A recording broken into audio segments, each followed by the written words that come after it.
اللہ وبرکاتہ۔ الحمد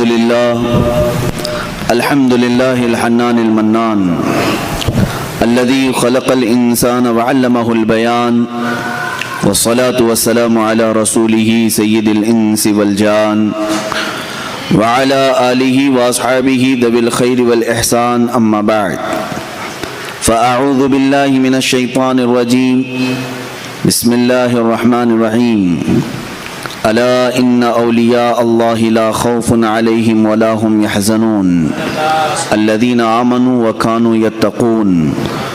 صدق اللہ مولانا العظیم وبلغنا رسولہ النبی الامین المتین المختار الکریم، ونحن على ذلك لمن الشاہدین والشاکرین والحمد للہ رب العالمین۔ بارگاہ رسالت معاب صلی اللہ تعالی علیہ وسلم میں درود پاک کا ہدیہ پیش کریں۔ اللہم صلی علی سیدنا و مولانا محمد معدن الجود والکرم وآلہ واصحابہ الکرام وابنہ الکریم وبارک وسلم صلاة دائمة سرمدا ابدا۔ سرورا شاہا کریمہ دستگیرہ اشرفا، حرمت روح پیمبر یک نظر کن سوئے ماں۔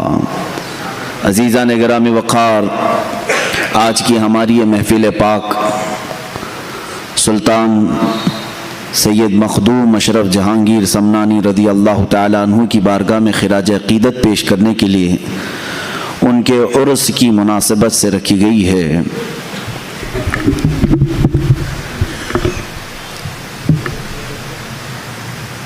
یقیناً ہندوستان کے اکابر اولیاء کاملین میں ایک نام سلطان مخدوم اشرف سمنانی رضی اللہ تعالیٰ عنہ کا ہے۔ میرے عزیزو، حضرت سیدنا مخدوم اشرف سمنانی رضی اللہ تعالیٰ عنہ کی بارگاہ میں ہم غلام آج خراج عقیدت پیش کرنے آئے ہیں، تو بڑے ادب کے ساتھ بیٹھو، بڑی توجہ کے ساتھ سنو۔ اس عظیم المرتبت شخصیت کا میں تذکرہ کر رہا ہوں جن کے متعلق اولیاء کاملین نے فرمایا پوری امت محمدیہ میں دو اولیاء کرام کو جو فضیلت حاصل ہے وہ کسی اور کو نہیں ہے۔ کس معنی میں؟ دوسرے اولیاء کاملین بڑی بڑی خصوصیات کے حامل ہیں، لیکن تارک السلطنت ہونے میں دو اولیاء اکرام کا بڑا مقام ہے۔ ایک سیدنا ابراہیم بن ادھم رضی اللہ تعالیٰ عنہ، دوسرے حضرت مخدوم جہانگیر اشرف سمنانی رضی اللہ تعالیٰ عنہ۔ یہ دو وہ بزرگ ہیں جنہوں نے بادشاہت کی کرسی کو ترک کر کے فقر و فاقہ کو اختیار فرمایا۔ اس کو کہتے ہیں تارک السلطنت، سلطنت کو چھوڑ دینے والے۔ دنیا میں سب سے زیادہ دل پر غلبہ کرنے والی جو محبت ہے وہ کرسی کی محبت ہے، یہ اقتدار کی ہوس ہے۔ اسی لیے تصوف کے راستے پر چلنے والے ایک سالک کو سب سے پہلے صوفیہ اکرام اگر کسی بات کی تعلیم دیتے ہیں تو یہ فرماتے ہیں سب سے پہلے اپنے دل سے حب جاہ کو نکال دیں۔ حب جاہ کہتے ہیں کسی مقام کی خواہش رکھنا، کسی عہدے کی، کسی منصب کی خواہش رکھنا، یہ زہر بن جاتا ہے کبھی کبھار۔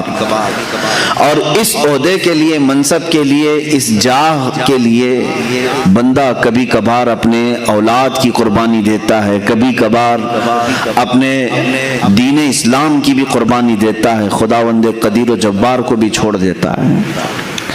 یہ وہ حب جاہ ہے جو ایک مومن کے لیے زہر ہلاہل ہے، یہ قاتل ہے، اور اس کو ترک کرنا بھی آسان کام نہیں ہے۔ میں آج اس عظیم السلطنت، عظیم سلطان مخدوم جہانگیر اشرف سمنانی رضی اللہ تعالیٰ عنہ کے قدموں سے وابستہ ہو کر عرض کروں گا 708 ہجری یعنی 8ویں صدی ہجری چل رہی تھی، اب یہ 15ویں صدی ہے، 8ویں صدی ہجری میں سمنان ایک علاقہ ہے ایران کا۔ ایران پہلے خراسان کہلاتا تھا. خراسان میں افغانستان کا کچھ حصہ، اب کے موجودہ رشیا کا بھی کچھ حصہ، رشیا نہیں اب وہ ٹکڑے ہو چکے ہیں سوویت یونین کے، اور ایران کا کچھ حصہ ملا کر خراسان کہلاتا تھا. خراسان کی حکومت کا جو دارالسلطنت ہوا کرتا تھا وہ سمنان ہے، کیپٹل سٹی. اور سمنان کی جو حکومت تھی اس کا خاصہ یہ تھا، اس کی اسپیشلٹی یہ تھی کہ یہ حکومت ہمیشہ سادات کی بارگاہ میں ہوا کرتی تھی. آل رسول اس تخت پر بیٹھتے تھے. سمنان کی حکومت کو سنبھالنے والے سادات ہوا کرتے تھے، بادشاہ بھی سادات میں سے تھے. حضرت سیدنا ابراہیم نور بخشی رضی اللہ تعالیٰ عنہ جو مخدوم اشرف سمنانی رضی اللہ تعالیٰ عنہ کے والد ہیں، یہ سلطنت پر بیٹھے ہوئے کافی عرصہ گزار چکے تھے. ان کے گھر میں 3 بچیاں تھیں، 3 لڑکیاں تھیں، لیکن فرزند نہیں تھا، کوئی نرینہ ولد بیٹا نہیں تھا. تو کبھی کبھار مایوس رہتے تھے کہ کیا یہاں سے یہ سلطنت کا نظام جو سادات کے گھر میں چل رہا ہے ختم ہو جائے گا. آپ کی جو زوجہ محترمہ تھیں حضرت خدیجہ رضی اللہ تعالی عنہ، وہ ایک ایسی پرہیزگار خاتون تھیں کہ ان کی زندگی میں تہجد قضا نہیں ہوئی. حضرت ابراہیم کی زوجہ حضرت خدیجہ، ان کو رابعہ ثانیہ کہا جاتا تھا. اپنے زمانے کی یہ دوسری رابعہ ہیں. یہ بھی ملول رہتی تھی، غمگین رہتی تھی. 3 لڑکیاں ہونے کے بعد تقریباً 8 سال کا عرصہ گزر چکا تھا. رات کو تہجد کے وقت اٹھیں اور بارگاہ صمد میں، رب ذوالجلال کی بارگاہ میں روتے روتے پھوٹ کر رونے لگ گئیں. دعا کرتے کرتے رو پڑی اس طرح سے کہ اے رب ذوالجلال، تیرے دربار میں آج ہاتھ پھیلائی ہوں، میرے گھر کوئی اب وارث نہیں. اور یہ پڑھنے لگی ربی لا تذرنی فردا وانت خیر الوارثین. ایک نبی کی دعا ہے. اور پھر اپنے آپ پر یہ ملامت کے طور پر کہنے لگی کہ تو بھی کیسی خاتون ہے کہ رب تبارک و تعالیٰ کی منشا اور اس کی مرضی میں خلل کیسے ڈال سکتی ہے. اس سے وہ چیز کیوں سوال کرے جو تیرے حق میں نہ ہو. اگر میری قسمت میں نہ ہو تو اسے جھنجھوڑنا کیوں. اخیر میں یہ کہتے ہوئے سو گئیں کہ اے مولا، تیری منشا اور تیری رضا پر میں مکمل راضی ہوں. رات کو سوئیں تو خواب میں انہی کے سلسلے کے ایک بزرگ نے احمد یسوعی رضی اللہ تعالیٰ عنہ تشریف لائے اور کہا اے میری بیٹی گھبراتی کیوں ہے؟ اللہ تبارک و تعالیٰ نے مجھے بھیجا ہے تجھے بشارت دینے کے لیے کہ تیری گود میں عنقریب ایک مہتاب ولایت چمکے گا، ولایت کا چاند چمکے گا، اور ایک نہیں اللہ تجھے 2 عطا فرمائے گا. وہ صبح اٹھی تو اپنے شوہر کو خواب بیان کرنے لگی. میں نے ایک بزرگ کو خواب میں دیکھا، سلسلے کے بزرگ تھے، انہوں نے اس طرح کی بشارت دی. حضرت ابراہیم رحمت اللہ تعالی علیہ فرمانے لگے ہماری عمر کافی ہو چکی ہے، اولاد کا کوئی اس طرح سے سلسلہ نظر نہیں آتا. بہرحال شام کا وقت تھا. یہ عالی شان محل ہے سلطان کا، سمنان کی بادشاہت کا محل ہے جس میں بادشاہ اور ملکہ دونوں اپنے محل کے خصوصی حجرے میں ہیں. اچانک دیکھا حجرے کے کمرے کے باہر ایک مجذوب بزرگ، ان کا نام بھی ابراہیم تھا، وہ تشریف لائے ہیں. انہیں سارا علاقہ جانتا تھا یہ مجذوب ولی ہیں، یہ پل میں ادھر ہوتے ہیں پل میں ادھر ہوتے ہیں، کہیں غائب ہو جاتے ہیں. آپ نے اچانک حضرت ابراہیم کو دیکھا تو سلطان ابراہیم چونک گئے. کہا میرے محل میں آنے کے لیے سپاہی پہرے دار ہوتے ہیں، وزیر کھڑے ہوتے ہیں، آپ تشریف لائے. سپاہیوں کی جیسی نظر مجذوب بزرگ پر پڑی تو وہ کپ کپانے لگے کہ سارے دروازے بند ہیں، ساری فصیلوں پر پہرے دار ہیں، ہمیں کسی کو نہیں معلوم کہ یہ آئے کہاں سے. حضرت ابراہیم مجذوب نے کہا یہ سب چھوڑو، کہاں سے آئے ہیں ان سے پوچھو. پوچھا ہے ابراہیم تو اپنی بیوی کے ساتھ اس بات کا غم منا رہا ہے کہ تجھے کوئی بیٹا نہیں ہے، تجھے کوئی بیٹا نہیں ہے؟ یہ مجذوبوں کی بات تو سنیں، کہتے ہیں کیا میرے ساتھ ایک سودا کرے گا؟ محل کے اندر موجود حضرت سلطان ابراہیم ان کی بڑی تعظیم کرتے تھے، کہا بابا آپ تشریف لائیں، کرسی پر اپنی کرسی پر بٹھایا، کہا آپ کیا سودا کرنا چاہیں گے؟ اس وقت جو سکے چلتے تھے سونے کے سکے اس کو اشرفی کہا جاتا ہے، اشرفیاں سنے ہوں گے آپ، سونے کی اشرفیاں، کہا مجھے 1000 اشرفیاں دے دے اور ایک اشرف لے لے۔ اس مجذوب بزرگ نے کیا کہا؟ مجھے 1000 اشرفیاں دے دے بدلے میں ایک اشرف لے لے۔ انہوں نے فوراً تھیلا پیش کر دیا، کہا کہ حضور قبول فرما لیں، وہ لیے اور غائب ہو گئے، اس محل سے غائب ہو گئے۔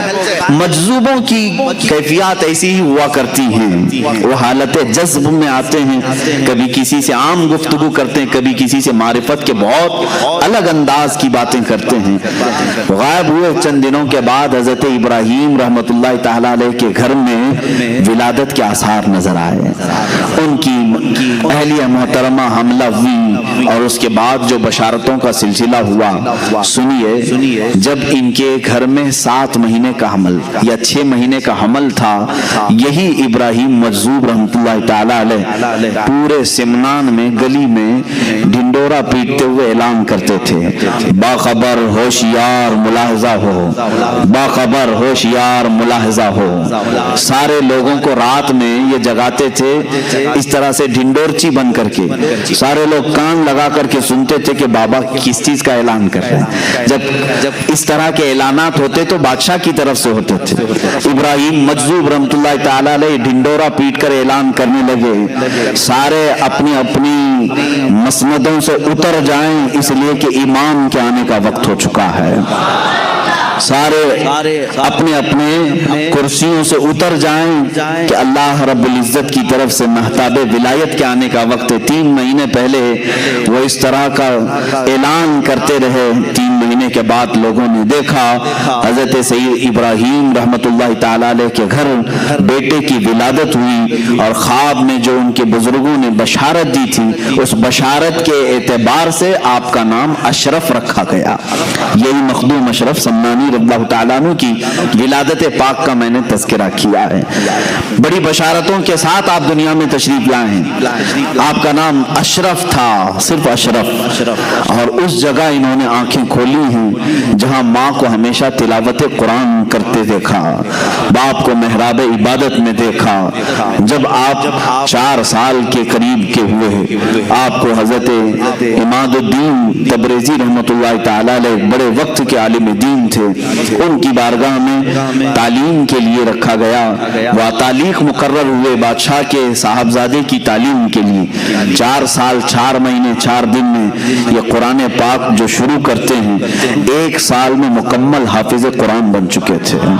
5.5 سال کی عمر ہو رہی تھی جب حضرت مخدوم اشرف سمنانی رضی اللہ تعالیٰ عنہ حافظ قرآن ہو چکے تھے۔ 7 سال کی عمر تھی اس وقت پوری دنیا میں جو مشہور قرأتیں ہیں، 7 قرأتوں سے قرآن پڑھا جاتا ہے جس کو قرأت سبا کہتے ہیں۔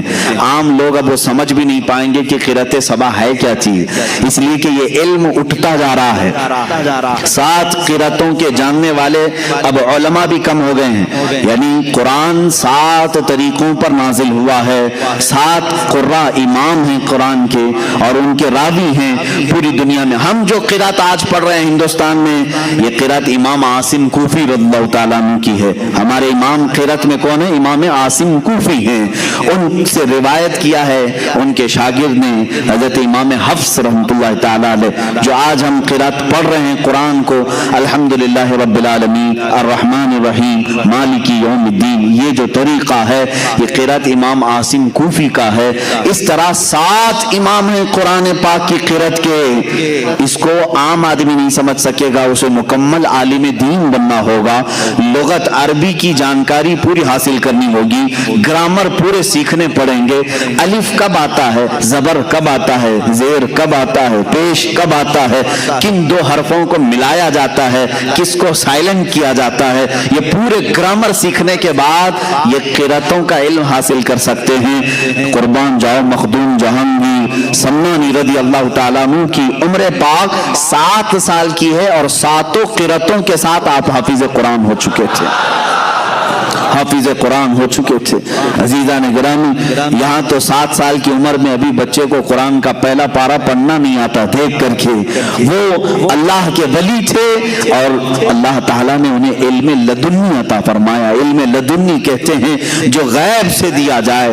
جب گھر صاف ستھرا ہو, ماں باپ کی تربیت اچھی ہو, تو فیض بھی اللہ تعالیٰ کی طرف سے جلدی اترتا ہے. یہ ماحول کا بھی اثر ہوتا ہے. سادات کا گھرانہ تھا, ظاہر سی بات ہے عقل بھی وراثت نبی میں پائی تھی, علم وراثت علی میں پائی تھی. حضرت مخدوم اشرف سمنانی رضی اللہ تعالیٰ عنہ 14 سال کی عمر کے ہو رہے تھے. 7 سال میں حافظ قرآن ہوئے, 14 سال کی عمر میں جتنے علوم متداولہ اس وقت تھے, معقولات, منقولات, منطق, فلسفہ, زجر, ساری چیزیں, علم مناظرہ, علم مقابلہ, علم تصوف, علم فقہ, علم تفسیر, علم اصول حدیث, علم حدیث, یہ تمام علوم متداولہ سے فارغ ہو کر آپ 14 سال کی عمر میں مفتی کامل بن چکے تھے. 14 سال کی عمر میں مفتی کامل بن چکے تھے. اب ظاہر سی بات ہے 14 سال کی عمر کا حافظ, قرات سبا کا قاری, بہترین عالم دین, مفتی کامل, فاضل, محدث, فقیہ, مفسر, 14 سال کی عمر میں یہ سب کچھ اللہ نے انہیں غیب سے عطا فرمایا. لیکن اس وقت کے علماء کا کہنا یہ ہے مخدوم اشرف سمنانی رضی اللہ تعالیٰ عنہ مدرسے سے نکلتے تھے. ظاہر سی بات ہے علماء کا ایک انداز الگ ہوتا ہے, علم جب آئے تو اس کا انداز الگ ہوتا ہے. تو مولانا کہتے ہیں نا, اب جو علم دین حاصل کیا ہے اسے کیا کہتے ہیں, مولانا. تو اس زمانے کے علماء کہتے ہیں اکثر ہم نے اشرف کو مولانا اشرف کم دیکھا, فقیر اشرف زیادہ دیکھا. فقیر اشرف کا مطلب کیا ہے, ان کے اندر طمع, حرص کچھ نہیں, بلکہ علم حاصل کرنے کے بعد اور اس کم عمری میں اتنے مقامات حاصل کرنے کے بعد بھی زہد کی طرف زیادہ توجہ تھی, ترک دنیا کی طرف زیادہ توجہ تھی. اللہ ان کا صدقہ ہم غریبوں کو عطا فرمائے. حب مال, حب جاہ, حب دنیا, یہ ایسی غلاظتیں میرے عزیزوں کے مومنین کو تباہ کر ڈالتی ہیں. مخدوم اشرف سمنانی رضی اللہ تعالیٰ 14 سال کی عمر میں کن کن علوم سے آپ بہرہ مند ہو چکے تھے. حافظ, قاری قرآن, وہ بھی 7 قراتوں کے امام, عالم دین, فاضل دین, مفتی کامل, مفسر, فقیہ, محدث, یہ سب ہونے کے بعد 15ویں سال کی آپ کی عمر مبارک تھی. میں شروع سے چل رہا ہوں آپ کی سیرت طیبہ پر. 15ویں سال کی عمر تھی, آپ کے والد ماجد سید ابراہیم رحمۃ اللہ تعالی علیہ کا وصال ہوا. آپ کے انتقال کے فوراً بعد ہی 15 سال کی عمر میں تخت شاہی پر آپ کو بٹھا دیا گیا, بادشاہت کا تاج آپ کے سر پر رکھ دیا گیا. کسی نے یہ نہیں کہا کہ 15 سال کا بچہ کیا بادشاہ بنے گا, بلکہ اس وقت کے جتنے سرور تھے, بڑے بڑے کج کلاہ تھے, سبوں نے اپنے سر جھکا لیے. اس لیے کہ مخدوم اشرف سمنانی رضی اللہ تعالیٰ 15 سال کی عمر میں جب کرسی شہنشاہیت پر جلوہ بار ہوئے تو آپ کے فیصلوں کو دیکھ کر کے لوگ اش اش کر جاتے تھے. آپ کے احکامات کو دیکھ کر کے ایسا لگتا تھا جیسے کوئی 80 سال کا تجربہ کار بادشاہ اس کرسی پر بیٹھا ہوا ہے. 15 سال کی عمر میں بادشاہت آپ کے کندھوں پر آ چکی تھی, لیکن اس بادشاہت کو آپ نے سرے سے انکار ہی نہیں کیا, ختم ہی نہیں کیا, بلکہ اس کو سنبھالا. کتنے سال, 10 سال تک اس عدل کی کرسی پر آپ قائم رہے اور پورے سمنان کو عدل و انصاف سے بھر دیا. پوری دنیا میں اس وقت سمنان کا سکہ چلنے لگا اور ہر کوئی یہ کہتا تھا کہ اور تو اور بادشاہ بیٹھتے ہیں کرسیوں پر، لیکن سمنان کی کرسی ایسی ہے جس پر نائب رسول اور آل رسول بیٹھا ہوا ہے. یہ کرسی سمنان کی کرسی کی خصوصیت تھی. رسول اللہ کا بیٹا بیٹھا ہے اور رسول اللہ کا نائب بن کر بیٹھا ہے. علم دین کا وارث بھی ہے اور زہد و اتقا بھی ہے اور اللہ رب العزت کی عطا کردہ بے شمار نعمتوں سے سرفراز بھی ہے. مخدوم اشرف سمنانی رضی اللہ تعالیٰ 10 سال اس کرسی شہنشاہیت پر جلوہ بار رہے. اس کے بعد معاملات ایسے تھے کہ اس بادشاہت کی کرسی پر رہتے ہوئے بھی آپ کا دل رات کے وقت مصلی کی طرف لگا رہتا. دن بھر اگر رعایا کے معاملات دیکھتے، وزراء سپاہیوں کے حالات دیکھتے، رات کے وقت آتے اور تنہائی میں پوری رات مصلی پر گزار دیتے تھے. رات کا ایک مختصر حصہ آپ سونے کے لیے رکھتے، بلکہ 1/3 حصہ مکمل عبادت الہی کے لیے آپ نے وقت کیا تھا. ہے کوئی آج کا تھوڑے سے پیسے جس کے پاس آئیں وہ کھڑا ہو کر کے دکھائے رات کو؟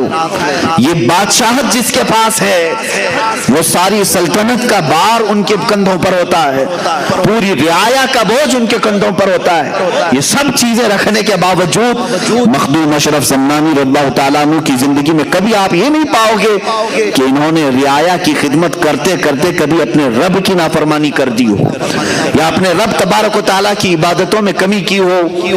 کبھی نہیں. دل اس میں لگا ہی رہتا. اور آج کے حالات کے اعتبار سے میں آپ کو بتاؤں، غربا اور مساکین کا عبادت کرنا تو ٹھیک ہے، اسی لیے مسجدوں کی صفوں میں زیادہ طور پر غربا نظر آتے ہیں.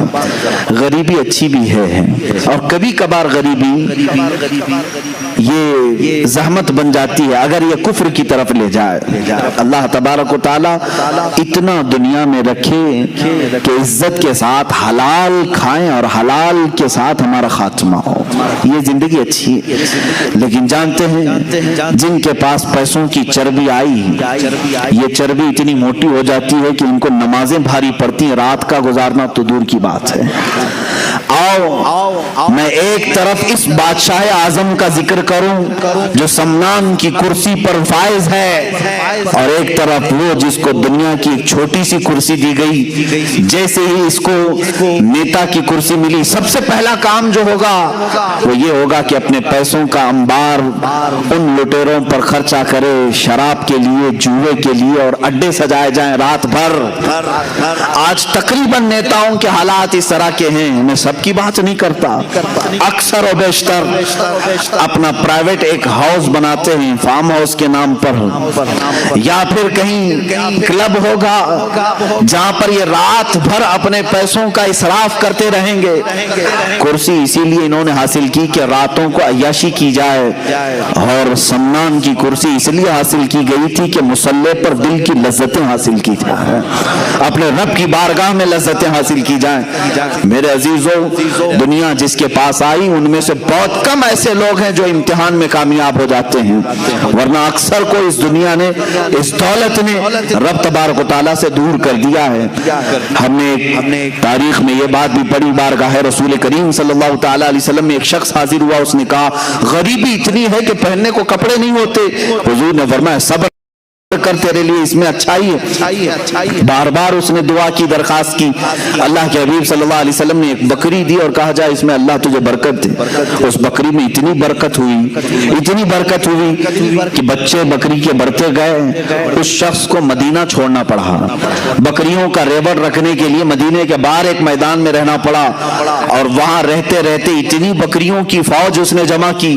حضور اکرم صلی اللہ تعالی علیہ وسلم نے سال میں زکوٰۃ طلب کرنے کے لیے اپنے عاملین کو بھیجا. کہا اللہ رب العزت کا حکم ہے جس کے پاس 100 بکریاں ہو اس میں سے 5 بکریاں زکوٰۃ میں نکالی جائیں. جب اس شخص کے پاس آئے عاملین زکوٰۃ تو حساب لگایا گیا تو کئی 100 بکریاں صرف زکوٰۃ میں جا رہی تھی. اس نے منع کر دیا کہ میں اتنی بکریاں زکوٰۃ میں نہیں دے سکتا. یہ وہی شخص ہے جو اپنی کمزوری اور غربت کی درخواست لے کر کے، شکایت لے کر کے بارگاہ رسول میں حاضر ہوا.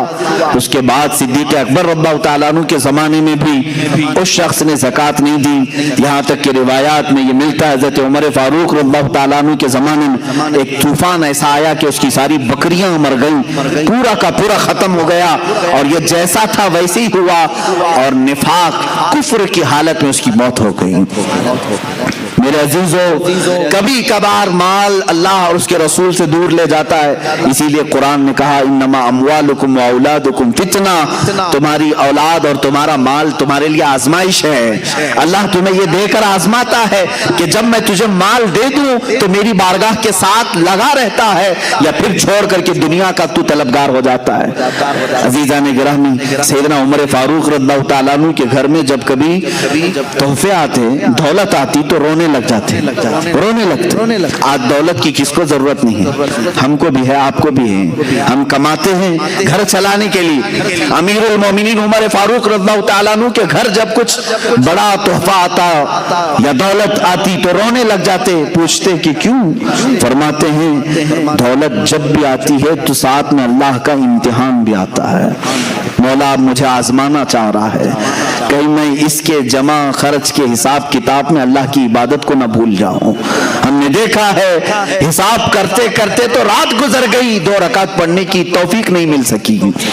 مخدوم اشرف سمنانی رضی اللہ تعالیٰ ان دولت مندوں میں سے نہیں تھے، ان سرمایہ داروں میں سے نہیں تھے جن کو اپنی دولت کی جمع اور خرچ کو حساب کرتے کرتے راتیں گزر جاتی ہوں، بلکہ یہ رعایا کے بھی معاملات دیکھتے اور رات کو اپنے رب کے حضور بھی حاضر ہوتے تھے۔ ظاہر سی بات ہے یہ سلسلہ زیادہ دن تک چلتا نہیں، 2 چیزیں ایک ساتھ چلانا بہت مشکل امر ہے۔ حضرت خضر علیہ السلام سے آپ کی ملاقات ہوئی، سیدنا خضر علیہ السلام سے ایک دن ملاقات ہوئی، انہوں نے آپ کو اویسی اشغال کی اجازت دی۔ اویسی ایک سلسلہ ہے، حضرت خواجہ اویس قرنی رضی اللہ تعالیٰ عنہ کے معمولات اور ان کے وظائف اس سلسلے میں دیے جاتے ہیں، اجازت بھی آج بھی اس کی دی جاتی ہیں۔ ویسی اشغال کی اجازتیں دیں اور کہا ایک اسم اعظم کا ذکر کرنا لیکن زبان نہ ہلانا۔ حضرت خضر علیہ السلام نے اس کی مشق کرائی، کس کو؟ مخدوم اشرف سمنانی رضی اللہ تعالیٰ عنہ۔ وہ ذکر اس طرح کا ہوتا کہ زبان نہیں ہلتی لیکن دل سے اسے کہا جانے لگتا، اس میں اللہ ہے یا اسم اعظم جو بھی انہیں تعلیم دی گئی۔ ایک وقت ایسا آیا کہ اس کی مشق کے بعد آپ جہاں بیٹھتے مخدوم اشرف سمنانی رضی اللہ تعالیٰ عنہ، آپ کی زبان بند ہوتی، دل سے وہ ذکر کی آواز آنے لگتی تھی، جو لوگ قریب ہوتے وہ سنتے تھے۔ یہ پاس انفاس اس کو کہتے ہیں، سانسوں کو روک لینا، یہ بھی اس میں تعلیم دی جاتی۔ چند دنوں کے بعد جب ذکر کی لذت کسی کو ملنے لگ جاتی ہے تو پھر دنیاوی تمام تر ثمرات میں اس کا کوئی دل نہیں لگتا۔ آخر وہ دن بھی آیا جب آپ کو اس بادشاہت سے اور اس کرسی سے میلان ہٹتا گیا اور اس کی طرف سے آپ دور ہونے کی کوشش مسلسل کرتے رہے۔ اپنی والدہ ماجدہ کے پاس حاضر ہوئے، کہا بس ہو گیا، میں نے 10 سال اس سلطنت کو چلایا، کہیں پر بھی میں نے اللہ اور اس کے رسول کی نافرمانی نہیں کی، عدل سے میں نے پورے سمنان کو بھر دیا۔ اب میں چاہتا ہوں کہ میری بقیہ زندگی اللہ کے حضور میں فقر کے ساتھ گزاروں، فقر کے ساتھ گزاروں، زہد کے ساتھ گزاروں۔ ماں نے اجازت دی۔ حضرت مخدوم اشرف سمنانی رضی اللہ تعالیٰ جیسی ہی ماں سے گفتگو کرتے دوسرے ہی دن رعایا کو طلب کیا، سارے سپاہیوں وزیروں کو، اور سلطنت کا یہ پورا مجمع جب جمع ہوا تو آپ نے علل اعلان اپنا تاج نکال کر اپنے چھوٹے بھائی حضرت سید محمد عارف رحمت اللہ تعالی علیہ کو پہنایا اور کہا میرے بعد اس تخت کے جانشین یہ ہیں۔ ان کے چھوٹے بھائی تھے، آپ کا نام اشرف تھا، ان کا نام عارف تھا۔ حضرت سلطان سید محمد عارف رحمت اللہ تعالی علیہ کو پہنایا اور اسی وقت رخت سفر باندھا کہ میں اب سفر کے لیے نکل چلتا ہوں۔ کہاں جائیں گے؟ اولیاء کاملین جب سفر کے لیے اٹھتے تھے تو ان کی منزل صرف اللہ رب العزت کی رضا ہوتی، کوئی پرٹیکولر گاؤں نہیں ہوتا، وہ نکل چلتے تھے۔ بس مجھے اس سمنان کی شاہانہ زندگی سے نکلنا ہے۔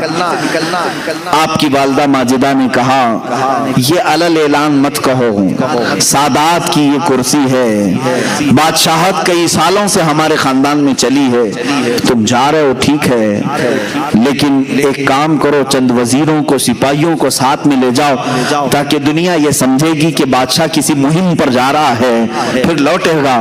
آپ کی ماں کے حکم پر آپ نے چند وزیروں اور سپاہیوں کو ساتھ لیا اور نکل پڑے۔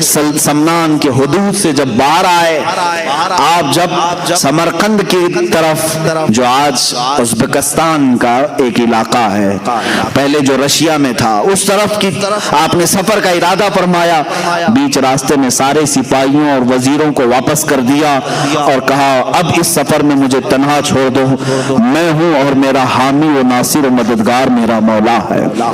سفر پر نکلے۔ مخدوم اشرف سمنانی رضی اللہ تعالیٰ عنہ جس وقت سفر کے لیے نکلے تھے، اس وقت آپ کی عمر صرف 26 سال کی تھی۔ یہاں سے دو چیزیں مجھے ملتی ہیں۔ زندگی گزارنے کے لیے اللہ تعالیٰ نے تمہیں دو طریقے کی نعمتیں عطا کی ہیں۔ جب تمہارے پاس مال آئے تو اس سے لطف اٹھاؤ، مال آئے، دنیا آئے، اس سے لطف اٹھاؤ اللہ کی عبادتوں کے ساتھ، لیکن میں یہ چاہتا ہوں کہ کبھی فقر اور زہد کو بھی اختیار کرنا چاہیے۔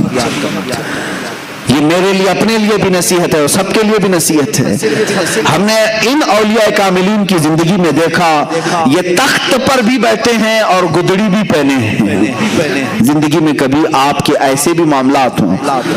آج آپ نے بہت عالی شان بنگلہ بنایا ہے، اچھی بات ہے، میں اس کے خلاف نہیں جاؤں گا، آپ کی بڑی سی بڑی عمارت بناؤ، اچھے گھر میں رہ رہے ہو، لیکن کبھی ایسا بھی کرو کہ زندگی میں ایک دن اپنے سارے بچوں کو لے کر کہو کہ آج ہم فاقہ اختیار کریں گے، دنیا کو دکھانے کے لیے نہیں، ہم صرف کھجور پر سحری کرتے ہیں، کھجور پر افطار کرتے ہیں، اس لیے کہ اللہ کی بہت بڑی نعمتیں ہمارے پاس موجود ہیں، لیکن اللہ کو عجز و انکساری اور فقر و فاقہ بھی پسند ہے۔ یہ ہم اپنی زندگی میں کر سکتے ہیں کہ نہیں کر سکتے؟ اچھی نعمتیں کھاؤ، میں یہ نہیں کہہ رہا کہ آپ بریانی نہ کھاؤ، چکن مٹن نہ کھاؤ، سب کھاتے رہیں، آپ حلال جو چیزیں کھائیں، لیکن ہماری زندگی میں کھاؤ، مہینے میں ایک دن ہو یا ہفتے میں ایک دن ہو، ایسا آنا چاہیے جس میں ہم زہد بھی کریں۔ زہد کہتے ہیں ترک دنیا کو، خواہشات سے دوری۔ ایک دن میں نے اس سے قبل شاید 1 سال ہو گیا ہوگا، ممبئی میں ہمارے بچوں سے میں نے گزارش کی تھی، اے میرے عزیزو، آج کی اس بھری پری دنیا میں تمہارے لیے اگر کوئی چیز زہد بن سکتی ہے، زہد کہتے ہیں ہر اس چیز کو چھوڑ دینا جو اللہ کی رضا میں خلل پیدا کرے، زہد اس کو کہتے ہیں۔ مال خلل پیدا کر رہا ہے، میں مال کو چھوڑ دیا، بیٹا خلل پیدا کر رہا، میں نے بیٹے کو دور کیا، بیوی خلل پیدا کر رہی، میں نے بیوی کو الگ کر رکھا ہے، طلاق نہیں، اس سے دوری اختیار کی اپنے رب کی عبادت کے لیے، اس کو کہتے ہیں زہد، یہ زہد ہے۔ میں نے یہ اپنے بچوں سے گزارش کی تھی، اس زمانے میں سب سے بڑا زہد کیا ہے میرے اپنے نظر میں، میں اس کو بڑا نہیں کہوں گا، لیکن میں اپنی آج کے حالات دیکھ رہا ہوں۔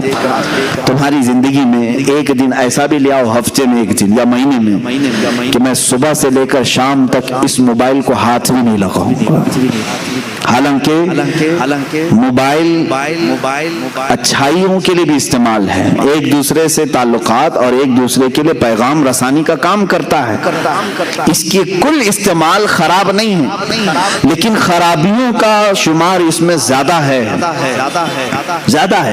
اور انسان کی فطرت یہ ہے، قرآن کہتا ہے بل یرید الانسان لیفجر امامہ، انسان یہ چاہتا ہے کہ اس کی آنکھوں کے سامنے بے حیائی کی جائے، وہ بے حیائی کو دیکھنا زیادہ پسند کرتا ہے، انسان کی فطرت ہے۔ تم اگر روزہ رکھ سکتے ہو تو اس کا انٹرنیٹ کا روزہ رکھ کر کے دکھاؤ۔ یہ بات میں اس لیے کہہ رہا ہوں کہ آج ہر کس و ناکس اس کا ایڈکٹ بن چکا ہے، جیسے نشہ نہیں چھوڑ سکتے اس طرح سے اس کو چھوڑنا بہت مشکل ہے۔ آج لوگ اپنے ماں باپ، اپنے بھائی بہن، اپنی بیوی بچوں سے تو دور رکھ سکتے ہیں، انٹرنیٹ اور موبائل سے دور رہنا ان کے لیے بہت ہی دقت کی بات ہے۔ کچھ نوجوانوں کو اس کا ریہرسل کرایا گیا، میں خود بھی کیا ہوں، الحمدللہ خود بھی کیا ہوں ضروریات کے مطابق۔ جب میں دوسروں کو تلقین کر رہا ہوں تو خود اس پر عمل بھی کروں۔ جن بچوں نے مجھے رپورٹ آ کر کے بتائی کہ صبح کے وقت ہم نے ترک کر کے رکھا، دوپہر ہونے سے پہلے ہاتھوں میں کھجلی شروع ہوئی، بے چینی شروع ہوئی، کبھی آنکھوں میں بے چینی، کبھی بدن میں بے چینی۔ ظاہر سی بات ہے جو نشہ کا عادی ہے نشہ نہ کرے تو اس کے جسم میں ہلچل ہوتی ہے۔ اسی طرح میرے عزیزو، خواہے نہ خواہے، چاہے نہ چاہے، ہم کسی چیز کے آج غلام بنے ہوئے ہیں۔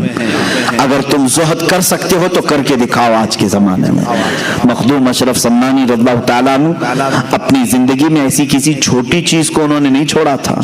وہ اتنی بڑی کرسی تھی جس کو بادشاہت کی کرسی کہتے ہیں، جس کو حاصل کرنے کے لیے پتہ نہیں کتنے قتل و قتال ہوتے ہیں، کتنوں کی جانیں بہائی جاتی ہیں، کتنوں سے جھوٹے وعدے کیے جاتے ہیں، کتنوں کے اوپر تلواریں کھینچی جاتی ہیں۔ اس کرسی کو حاصل کرنے کے لیے انسان کیا نہیں کرتا ہے، سب کرنے کے بعد کرسیوں پر چھپک کر بیٹھتے ہیں، چھوڑتے نہیں۔ مخدوم سمنا رحمت اللہ تعالی علیہ نے نہ اس کو حاصل کرنے کے لیے کوئی محنت کی تھی، بلکہ ان کے والد گرامی سے یہ وراثت میں آئی تھی، اور چھوڑنے کے لیے انہوں نے کوئی پس و پیش بھی نہیں کیا تھا کہ شرط رکھ کر کے دیا ہو کہ اتنا مجھے دے دے تو میں یہ کرسی چھوڑ دوں گا، جیسے ایم ایل اے بکتے ہیں، اتنے پیسے دے دو تو میں تیری پارٹی میں آ جاؤں گا، ادھر کی رکنیت چھوڑ دوں گا، ممبرشپ ختم کر لوں گا۔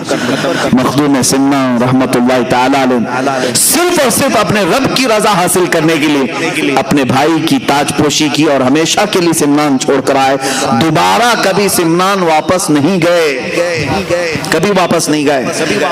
آپ کی عمر تقریباً 100 سال کی ہوئی ہے۔ مخدوم اشرف سمنانی رضی اللہ تعالیٰ عنہ 708 ہجری میں پیدا ہوئے اور 808 ہجری میں وصال ہوا ہے، اور بعض روایات میں 96 برس کی ہیں، لیکن تقریباً 100 سال کی عمر، 25 سال کی عمر میں اپنا عزیز وطن، پیدائشی وطن، اپنے ماں باپ کا وطن چھوڑا ہوا یہ مرد قلندر باقی 75 سال کی عمر میں کبھی بھی اس طرف کا رخ نہیں کیا۔ کیوں؟ فرماتے ہیں ایک بار جس چیز کی لذت نکل گئی اسے دیکھنا بھی ہمارے لیے جائز نہیں، دیکھنا بھی اس کے لیے وہ ممنوع سمجھتے تھے۔ عزیزان گرامی وقار، مخدوم اشرف سمنانی رضی اللہ تعالیٰ جب نکلے تو اس کرسی کو ختم کر کے جو نکلے، چھوڑ کر کے نکلے، یہ تارک السلطنت کہتے ہیں۔ پورے رسول کریم صلی اللہ علیہ وسلم کی امت میں صرف 2 ولی ایسے گزرے جنہوں نے بادشاہت کو چھوڑا ہے، ایک حضرت ابراہیم بن ادھم، دوسرے مخدوم اشرف جہانگیر سمنانی رضی اللہ عنہ۔ وہ بلخ کی بادشاہت چھوڑ کر نکلے تھے اور یہ سمنان کی بادشاہت چھوڑ کر، دونوں کے حال ایسی ہی ہیں۔ حضرت ابراہیم بن ادھم نکلے اور گدڑی پہن کر کے دریا کے کنارے بیٹھے رہتے تھے۔ ایک وقت تھا جو کرسی پر بیٹھتے اور ایک وقت ایسا کہ پتھریلی زمین پر دریا کے کنارے بیٹھے رہتے۔ مخدوم سمنا رحمت اللہ تعالی علیہ شاہی سواری پر سوار ہونے والے، لیکن جب سمرقند کا سفر کر رہے ہیں پیروں میں چپل تک نہیں تھے۔ یہ زہد آپ نے فرمایا، مجبوری نہ کہو اس کو، یہ مجبوری نہیں تھی، اپنے رب کی رضا کے لیے دنیا کا ترک تھا۔ جب آپ سمرقند کے راستے سے لاہور تشریف لائے تو لاہور میں حضرت سید جلال الدین بخاری رحمت اللہ تعالیٰ نے، جن کو مخدوم جہانیاں جہاں گشت کہا جاتا ہے، اوچھ شریف میں آپ تشریف لائے۔ حضرت مخدوم سید جلال الدین رحمت اللہ تعالیٰ علیہ نے آپ کا پرتپاک استقبال فرمایا، اپنی خانقاہ میں 3 دن تک ٹھہرایا۔ اس وقت کے وہ غوث تھے حضرت سید جلال الدین بخاری، اپنی خانقاہ میں 3 دن رکھا اور اس کے بعد کیا فرمایا کہ فرزند اشرف، تمہارا انتظار کسی اور بزرگ کے ہاں ہو رہا ہے، تم کسی اور کی امانت ہو۔ کون ہے وہ بزرگ؟ مخدوم علاء الدین پنڈوی رحمت اللہ تعالیٰ علیہ، جو بنگال کی مالدہ کی سرزمین پر آج بھی آرام فرما ہیں۔ یہ اس زمانے کے قطب الاقطاب تھے، قطب الاشراف تھے۔ اس وقت حضرت مخدوم علاء الدین پنڈوی رحمت اللہ تعالیٰ علیہ حضرت مخدوم اشرف سمنانی کے انتظار بہار میں وہاں بیٹھے ہوئے تھے۔ جلال الدین بخاری رحمۃ اللہ علیہ نے ان کو رخصت کیا کہ آپ جائیں بنگال کی سرزمین پر، وہاں سے پیدل چلتے ہوئے نکلے۔ لاہور کی سرزمین کہاں ہے، بنگال کہاں ہے، پیدل سفر کیا، بہار کے راستے سے ہو کر گزر رہے تھے۔ بہار میں ایک علاقہ منیر ہے، یہاں ایک بزرگ ہیں مخدوم شرف الدین یحییٰ منیری رحمۃ اللہ تعالیٰ علیہ، یہ بڑے پائے کے بزرگ ہیں۔ اعلیٰ حضرت رضی اللہ تعالیٰ عنہ نے ان کا تذکرہ فرمایا ہے۔ مخدوم شرف الدین یحییٰ منیری رحمۃ اللہ تعالیٰ علیہ کے نام پاک کا اثر ایسا ہے، آج بھی میرے خود اعمال میں موجود ہے کہ چیچک کسی کو ہو جائے، چیچک کی بیماری، حضرت شرف الدین یحییٰ منیری کا نام لے لو، وہ چیچک ختم ہو جاتی ہے۔ ان کے نام میں تاثیر ہے، وہ بڑے پائے کے بزرگ ہیں۔ انہوں نے اپنی زندگی میں جو وصیت فرمائی تھی، وہ وصیت کیا تھی سنیں۔ حضرت مخدوم اشرف سمنانی رحمۃ اللہ تعالیٰ علیہ کا گزر بہار کے اسی منیر علاقے سے ہو رہا تھا، وہاں دیکھا جنازہ رکھا ہوا ہے اور ہزاروں کی بھیڑ ہے، صفیں لگی ہیں، علماء ہیں، صلحاء ہیں، بڑے بڑے تاجور وہاں پر کھڑے ہیں، لیکن جنازہ پڑھانے کے لیے کسی کا انتظار ہو رہا ہے۔ اسی سفر پر مخدوم اشرف سمنانی رحمۃ اللہ تعالیٰ علیہ جنازے میں حاضر ہوئے، پوچھا کس کا ہے؟ کہا یہ مخدوم شرف الدین یحییٰ منیری کا ہے۔ کہا کہ جنازے میں بھی شریک ہوتا ہوں۔ ان سے پوچھا گیا کہ پھر پڑھایا کیوں نہیں جا رہا ہے؟ لوگوں نے کہا جو مخدوم شرف الدین یحییٰ منیری کے خلفاء تھے، مریدین تھے، علماء تھے، انہوں نے کہا ہمارے شیخ شرف الدین یحییٰ منیری رحمۃ اللہ تعالیٰ علیہ کی یہ وصیت تھی کہ میرا جنازہ تیار کر کے ایک کھلے میدان میں رکھنا، تم دیکھنا مغرب کی طرف سے رسول اللہ کا ایک شہزادہ آئے گا، آل رسول آئے گا، وہ کالی ایک چادر اپنے اوپر اوڑھا ہوگا اور وہ ساتوں قراتوں کا قاری ہوگا، حافظ ہوگا۔ اور یہ تک انہوں نے بتایا مخدوم شرف الدین یحییٰ منیری رحمۃ اللہ علیہ نے اپنے خلفاء سے، تم میں سے کوئی بھی جنازہ پڑھانے کی جرات نہ کرنا، میرا جنازہ وہ سید الاشراف پڑھائے گا جو اپنی ایک سلطنت کو چھوڑ کر آ رہا ہوگا، بادشاہت چھوڑ کر آ رہا ہوگا۔ مخدوم اشرف سمنانی سے جب لوگوں نے کہا، آپ نے فرمایا جس اشرف کا انہوں نے تذکرہ کیا ہے وہ میں ہی ہوں۔ سارے علماء و صلحاء نے آپ کے ہاتھ پر ہاتھ رکھا اور آپ کو آگے بڑھایا۔ حضرت مخدوم شرف الدین یحییٰ منیری رحمۃ اللہ تعالیٰ علیہ کا جنازہ آپ نے بشارت کے اعتبار سے خود پڑھایا، پھر وہاں سے آپ نے پھر سفر فرمایا۔ عزیزو، میں آج تفصیل ذکر کروں گا میرے مخدوم سمنا رحمۃ اللہ تعالیٰ علیہ کی۔ آپ حضرت مخدوم علاء الدین پنڈوی رحمۃ اللہ تعالیٰ علیہ کی ملاقات کے لیے بنگال مالدہ جا رہے ہیں۔ سفر بڑا کٹھن ہے، دریاؤں کا بھی سفر ہے، پہاڑوں کا سفر ہے، جنگلات کا سفر ہے، پیروں میں سوجن آ چکی تھی، لیکن سفر یہ تھکن کبھی نہیں لاتا تھا، تھکان سے چور نہیں ہوتے تھے، سفر ہی سفر ہے۔ حضرت مخدوم علاء الحق پنڈوی رحمۃ اللہ تعالیٰ علیہ اپنی خانقاہ میں ان کا کیا حال تھا؟ اللہ، بڑے بڑے مجاہدے کرنے والے لوگ، وہاں پر حال یہ تھا کہ لوگ 15 سال 20 سال تک مجاہدے میں بیٹھے ہوتے تھے۔ علاء الدین پنڈوی رحمۃ اللہ تعالیٰ علیہ کے آستانے پر ایک دن دوپہر کا وقت ہے، خواب میں یا جیسے ہی آپ نیند سے بیدار ہوئے، بے قراری کے عالم میں کھڑے ہو گئے اور اپنے سارے لوگوں سے، مریدین سے کہا، بوئے یار می آیت، بوئے یار می آیت، مجھے میرے یار کی خوشبو آ رہی ہے، میرے عزیز کی خوشبو آ رہی ہے۔ لوگوں نے کہا کہ یہ کس کی خوشبو ہے؟ کہا جس کے انتظار میں میری عمر بیتتی جا رہی ہے، غالباً وہ انتظار کی گھڑیاں ختم ہو رہی ہیں۔ سارے لوگ بالکل تجسس کے شکار ہو گئے، آخر وہ ہے کون جس کے لیے مخدوم علاء الدین رحمۃ اللہ تعالیٰ علیہ اپنا بستر چھوڑ کر اٹھ گئے، وضو فرمایا، سارے مریدین خلفاء کے ساتھ شہر سے باہر آئے، شہر کی سرحدوں کے پاس آ کر کھڑے ہوئے تو دیکھا دور تنہائی کا سفر کرتے ہوئے مخدوم جہانگیر اشرف سمنانی رحمۃ اللہ تعالیٰ علیہ تشریف لا رہے ہیں۔ چہرے پر گرد ہے، غبار ہے اور لباس پورے سفر کی علامتیں بتا رہا ہے، جگہ جگہ سے کانٹوں سے پھٹ چکا ہے۔ مخدوم اشرف سمنانی رحمۃ اللہ تعالیٰ علیہ جیسی آئے، سارے مریدین اور خلفاء نے پوچھا اپنے پیر و مرشد سے، کیا یہ وہی ہے مسافر؟ کہا ہاں، اسی کی خوشبو مجھے شہر سے باہر تک لے آئی ہے۔ آپ خود باہر آگے بڑھ کر کے مخدوم سمنا رحمۃ اللہ تعالیٰ علیہ کے چہرے مبارک کو اپنے سینے سے لگایا, ان کی پیشانی پر بوسہ دیا اور پالکی منگوائی. کہا کہ اس سیدزادے کو پالکی پر بٹھاؤ. حضرت مخدوم اشرف سمنانی رحمۃ اللہ تعالی علیہ ادب کے لحاظ سے آپ نے بیٹھنے سے انکار کیا. اس کے بعد حضرت مخدوم علاء الحق پنڈوی رحمۃ اللہ تعالی علیہ خود پالکی پر بیٹھے اور اس شہزادہ اعظم کو اپنے ساتھ بٹھایا, خانقاہ لے آئے, اور اس کے بعد اس دن جشن کا ماحول تھا. بھلا مجھے بتاؤ, کوئی پیر اپنے ایک مرید کا انتظار کر رہا ہو, کوئی شیخ اپنے ایک خلیفہ کا انتظار کر رہا ہو. حضرت مخدوم اشرف سمنانی رحمۃ اللہ تعالی علیہ خانقاہ میں آئے ہیں تو مریدین کی باتیں سنو کیا کہتے ہیں. کہتے ہیں برسوں بعد ایسا لگ رہا تھا ٹھنڈی راتوں میں کوئی ایک سورج طلوع ہوا ہے, اس لیے کہ جشن کا سما تھا, ہر جگہ اجالا ہی اجالا تھا.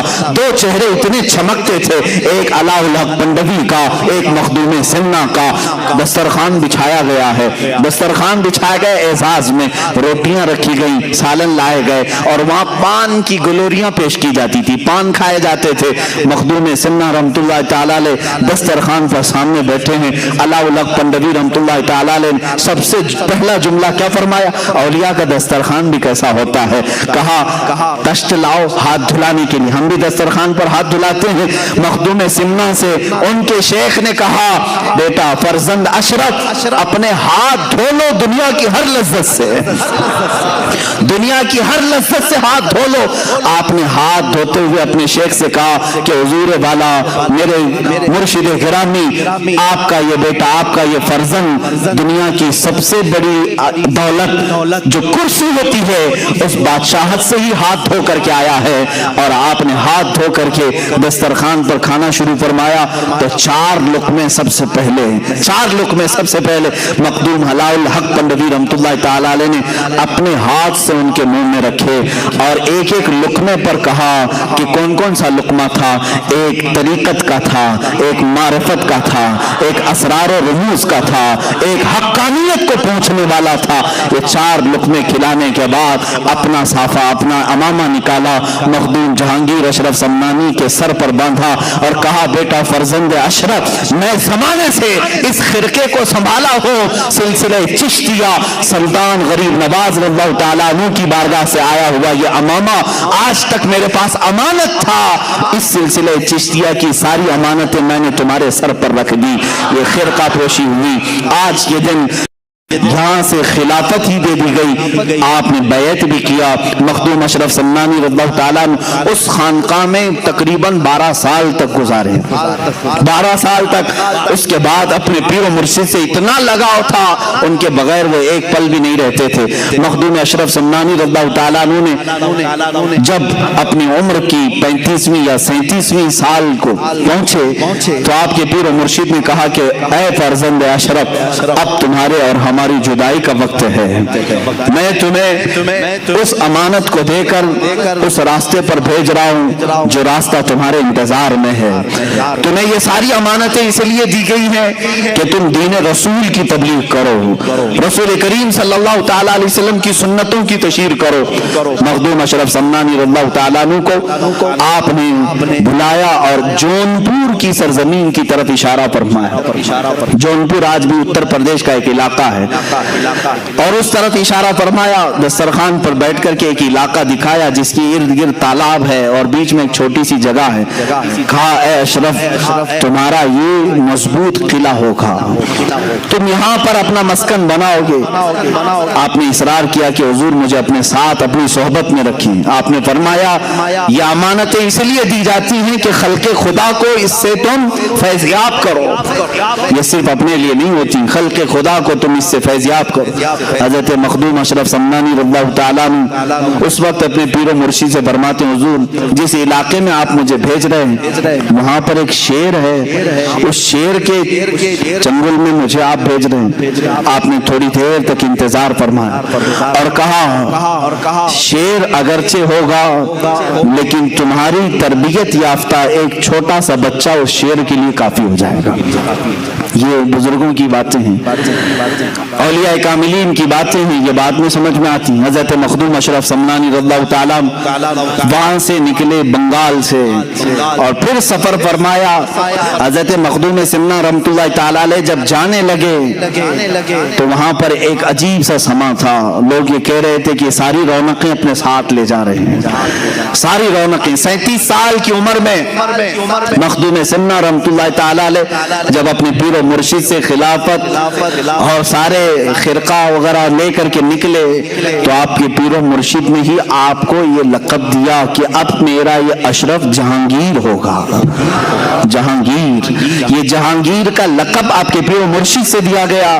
اور وہاں سے نکل کر کے جب آپ تشریف لائے، تقریباً ہندوستان کا آپ نے سفر فرمایا، کافی جگہوں کا آپ نے سفر فرمایا، اور الحمدللہ میں اس صوبے سے تعلق رکھتا ہوں اور آپ بھی اس صوبے سے تعلق رکھتے ہیں کہ مخدوم اشرف سمنانی رحمۃ اللہ تعالیٰ علیہ کے قدم پاک اس صوبے میں بھی پڑے ہیں۔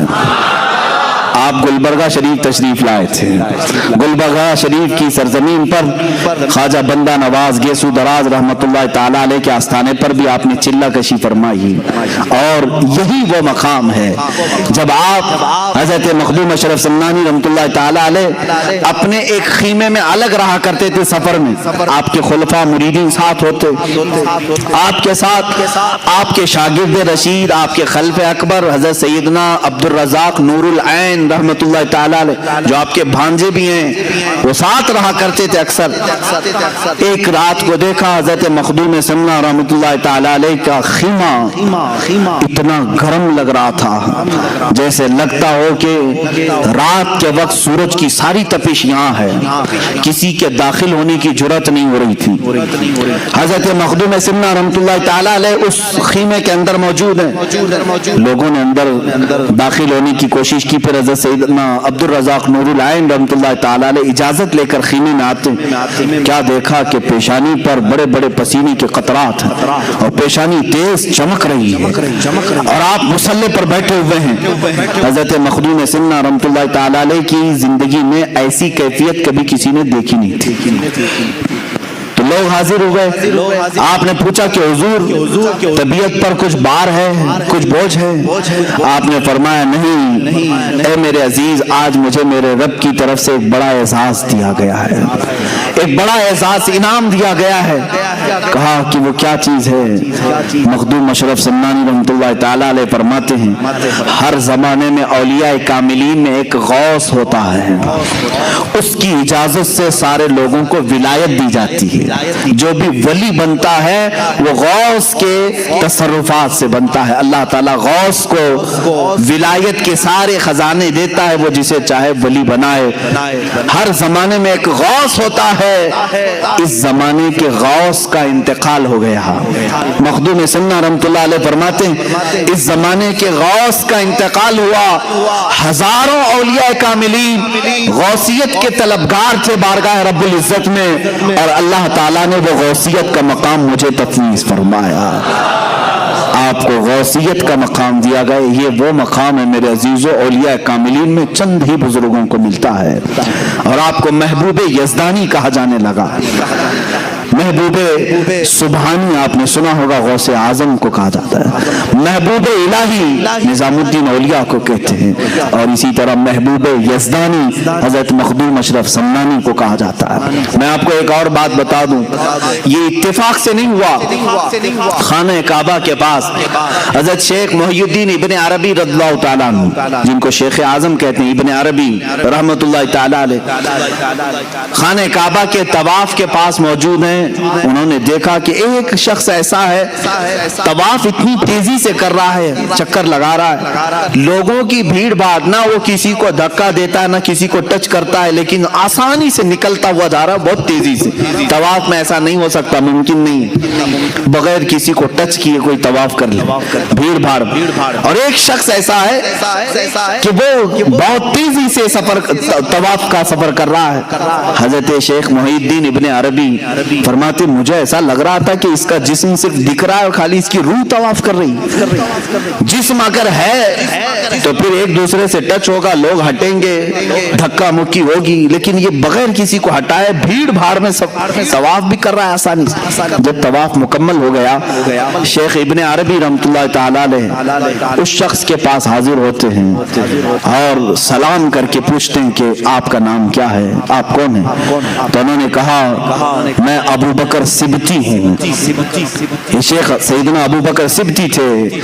شیخ محی الدین ابن عربی رحمۃ اللہ تعالی علیہ اسی وقت سمجھ گئے کہ یہ کون ہے؟ ابو بکر سبتی اس وقت کے غوث تھے. کہا میں اس زمانے میں اس وقت کا غوث ہوں. کہا کہ حضور آپ کے بعد؟ کہا میرے بعد جلال الدین غوث ہوں گے, ان کے بعد مخدوم اشرف سمنانی غوث ہوں گے. یہ آپ کی غوثیت سے تقریباً 50 سال پہلے کی بات ہے یا 100 سال پہلے کی بات ہے, جب ہی آپ کے غوث ہونے کی بشارت دے دی گئی تھی, وہ بھی خانہ کعبہ کے طواف کے دوران. عزیزان گرامی, گلبرگہ شریف کی سرزمین پر آپ کو غوثیت کا تاج بھی رکھا گیا. اللہ تعالیٰ اس زمین سے ہماری وابستگی کو سدا قائم رکھے. سلطان مخدوم اشرف سمنانی رحمۃ اللہ تعالی علیہ جب گلبرگہ شریف سے نکل کر پھر اتر پردیش کی سرزمین پر تشریف لائے, جونپور اس کا نام تھا. جونپور کی ریاست کہلائی جاتی تھی. ریاست جونپور مشہور ہے, یعنی جیسے ابھی یو پی پورا اسٹیٹ ہے, اس وقت ایک اسٹیٹ کا نام تھا جونپور. یہ گاؤں نہیں, آج وہ گاؤں بن کر کے رہ گیا ہے, پہلے ایک اسٹیٹ کا نام تھا, اس میں ضلع آتے تھے. جونپور آپ تشریف لائے. دیکھیں میرے عزیزوں, بڑے سے بڑے اکابر اولیاء کاملین کے ساتھ آزمائشیں ہوئی ہیں. مخالفین, حاسدین, اعتراض کرنے والے ہر زمانے میں رہے اور آپ کے ساتھ بھی رہے, جبکہ آپ کے چہرے پر اتنے جلال ہوتے تھے. اولیاء کاملین میں جو جلالی بزرگ ہیں ان میں سے مخدوم سمنانی رحمۃ اللہ علیہ, کیونکہ آپ اوحد الدین کہلائے ہیں. آپ مجود رہے, پوری زندگی آپ نے شادی نہیں فرمائی, اس قلب میں کسی دوسرے کی محبت کو شامل ہی نہیں کیا. مخدوم سمنا رحمۃ اللہ تعالی علیہ. اور اس طرح کے جو بزرگان دین ہیں وہ عموماً جلالی ہوا کرتے ہیں, جیسے حضرت مخدوم علاء الدین صابر کلیری رحمۃ اللہ تعالی علیہ, کافی جلالی بزرگ تھے. آپ کے ہی متعلق مشہور ہے, حضرت نظام الدین اولیاء کے پاس آپ کی خلافت نامہ لکھا گیا تھا. رات کا وقت تھا, چراغ کی روشنی میں نظام الدین اولیاء رحمۃ اللہ تعالی علیہ نے صابر کلیری کو کہا کہ پڑھ کر کے سناؤ. آپ پڑھنے لگے, چراغ بجھ گیا, اندھیرا ہو گیا. حضرت صابر کلیری رحمۃ اللہ علیہ نے تھوڑا سا اس چراغ کی طرف گھور کر کے یوں دیکھا, چراغ بھڑک اٹھا, جل اٹھا. نظام الدین اولیاء رحمۃ اللہ تعالی علیہ نے خلافت نامہ واپس لے لیا. کہا ابھی نہیں, اس طرح تمہاری آنکھوں سے نہ جانے کتنے جل جائیں گے, اور جلال کو کم کرنے کی ضرورت ہے. تو یہ جو جلالی بزرگان دین ہیں ان میں سے مخدوم سمنا رحمۃ اللہ تعالی علیہ. لیکن حد ہے حاسدین کی, اس پائے کے جلالی بزرگوں کا بھی پیچھا نہیں چھوڑتے. لوگ آج پریشان ہوتے ہیں حاسدین سے. اتنے بڑے بزرگ کے حاسدین کا میں اگر آپ کو بتاؤں کیا کیا نہیں کیا آپ کے ساتھ. مخدوم سمنا رحمۃ اللہ تعالی علیہ جس وقت جونپور تشریف لائے, وہاں ایک بزرگ تھے چراغ ہند, جن کو صدر الدین چراغ ہند رحمۃ اللہ تعالی, بڑے بزرگ ہیں. لیکن زمانے کا آپس کا معاملہ ہوتا ہے, میں بڑا تو بڑا کا معاملہ کبھی کبھار آ جاتا ہے, انسانی فطرت کا تقاضا ہے. وہ ان کا پرانا علاقہ تھا, ان کے مریدین تھے. اچانک مخدوم اشرف ان کے علاقے میں آئے. کچھ لوگوں کو تکلیف اسی بات کی ہوتی ہے, میرے کھیت میں دوسرا کیوں چرنے آیا. ہوتا ہے 40 سال سے ہم پورے شہر کو سنبھال رہے تھے, اچانک یہ بکرا کہاں سے آیا. اس طرح کا حسد بھی آ جاتا ہے, یہ انسانی فطرت کا تقاضا ہے.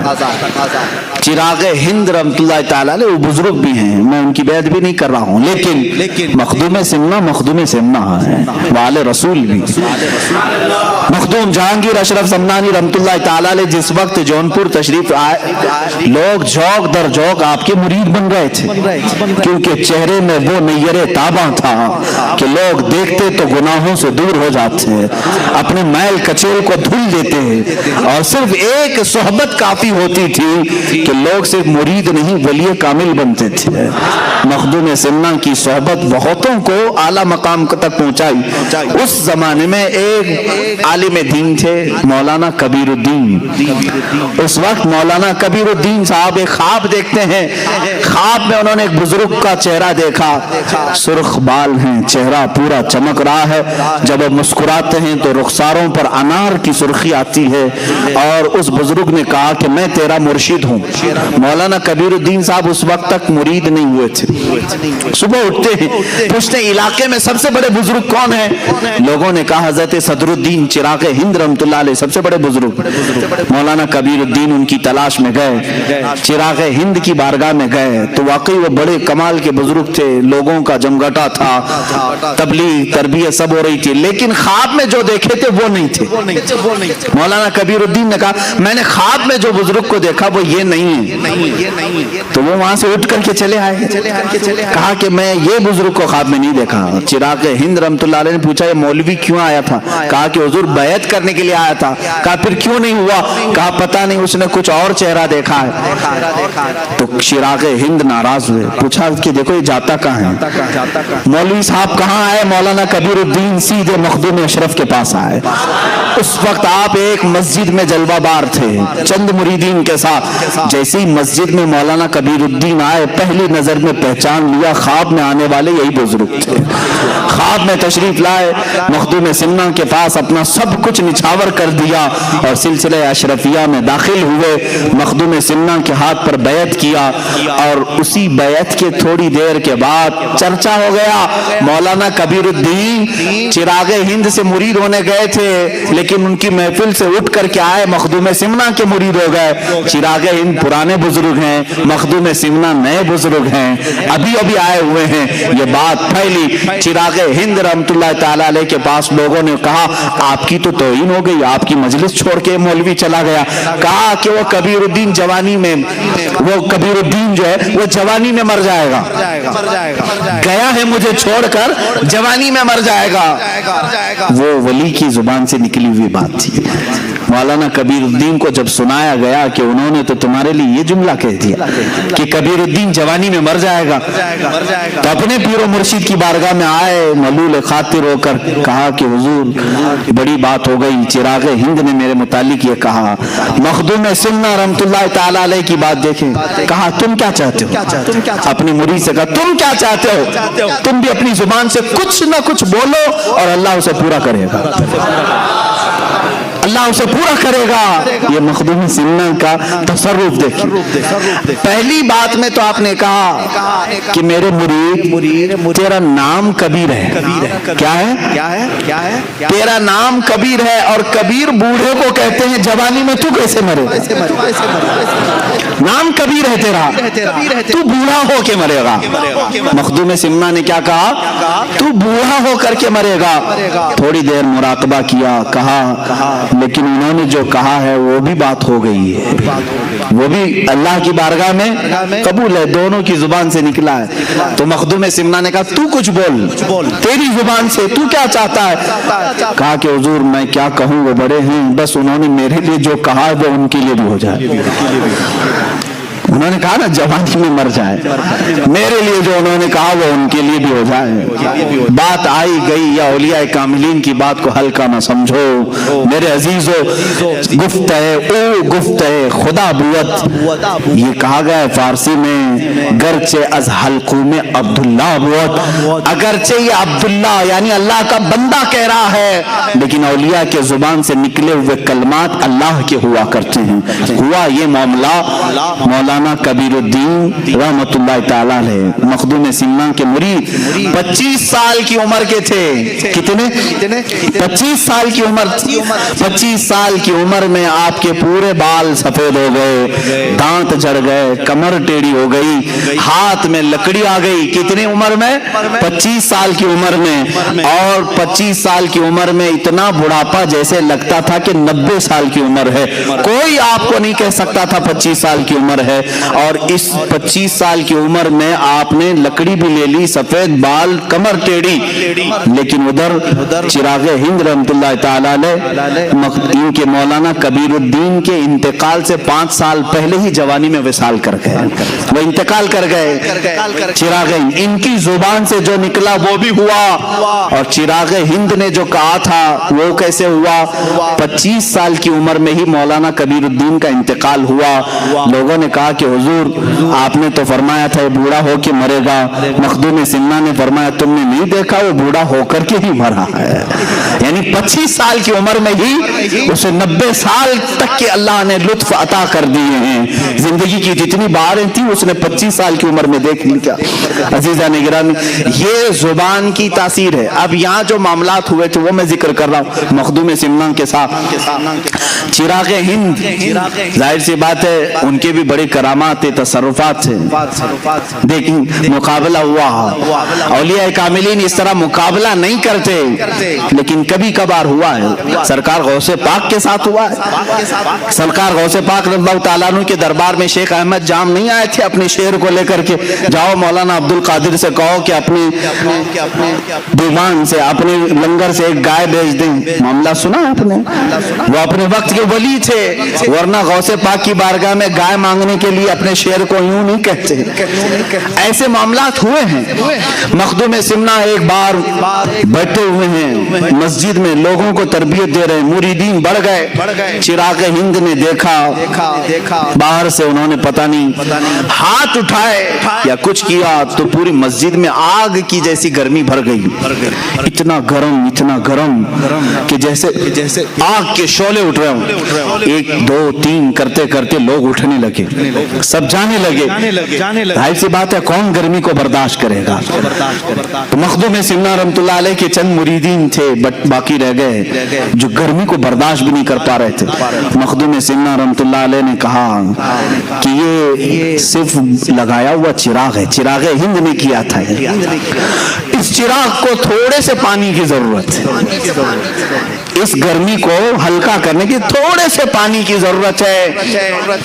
مخدوم سمنا رحمت اللہ علیہ کے بغل میں ایک پانی کا لوٹا رکھا ہوا تھا، آپ نے اپنے ہاتھ میں تھوڑا سا پانی لیا، یوں چھڑک دیا، پانی کی چند قطریں یا بوندیں گری، ساری گرمی غائب ہوئی۔ لیکن چراغ ہند جو باہر سفر پر تھے پیر پھسل کر کے دریا میں ڈوب گئے، ندی میں آ گئے، پانی میں گر گئے۔ مخدوم سمنا نے نہیں کہا تھا کہ چراغ کو تھوڑے سے پانی کی ضرورت ہے، پانی میں پہنچا دیا، اور وہ پانی میں اس طرح ہاتھ پیر مارنے لگے کہ اپنے سلسلے کے تمام اولیاء کو مدد کے لیے پکارا، یہاں تک کہ رسول کریم صلی اللہ تعالیٰ علیہ وسلم کو ندا دی۔ تاریخ میں لکھا ہوا ہے میرے آقا صلی اللہ تعالیٰ علیہ وسلم مدد کے لیے ضرور تشریف لائے، لیکن جلال کے ساتھ ظاہر ہوئے۔ کہا صدر الدین چراغ ہند سے کہ تیری غلطی ہے کہ تیرے شہر میں نیا مہمان بھی تھا اور میرا بیٹا بھی تھا، تو نے دونوں خیال نہیں کیے جس کی وجہ سے تجھے پانی میں ڈھکیل دیا گیا۔ حضرت چراغ ہند رحمت اللہ تعالیٰ علیہ نے اپنی ان تمام کوتاہیوں سے معافی طلب کی، اور ان کے سلسلے کے جتنے اولیاء تھے، مشائخ تھے، وہ سب مخدوم سمنا کے پاس آئے ان کی درخواست لے کر کے کہ اے مخدوم اشرف آپ اس چراغ ہند کو معاف کر دیں، اگر آپ نہ معاف کریں گے تو اللہ کے نبی بھی انہیں نہیں معاف کریں گے۔ رسول کریم صلی اللہ تعالیٰ علیہ وسلم کی بارگاہ سے اس کے لیے ہم معافی کی طلبگار درخواست لے کر کے آئے ہیں۔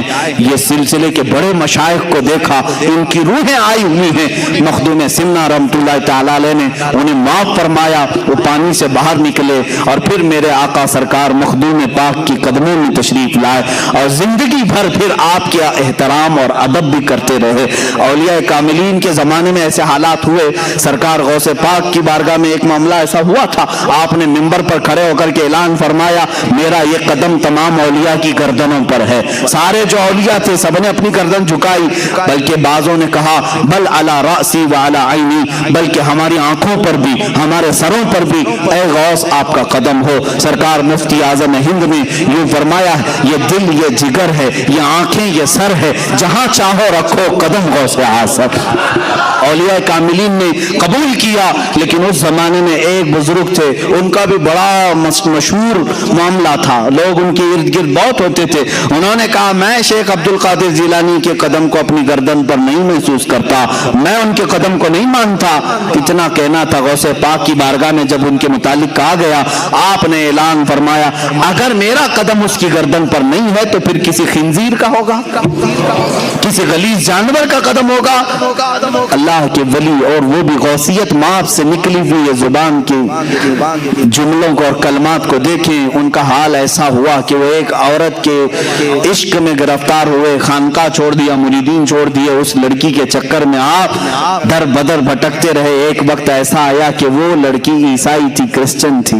اس کے باپ نے شادی کرنے کو رضامندی کا اظہار بھی کیا, لیکن ایک شرط پر کہ اس کے پالے ہوئے خنزیر تھے وہ چرانے پڑیں گے. انہوں نے چرایا بھی, اور ایک دن خنزیر کے بچے کو اپنے گردن پر رکھ کر کے لا بھی رہے تھے.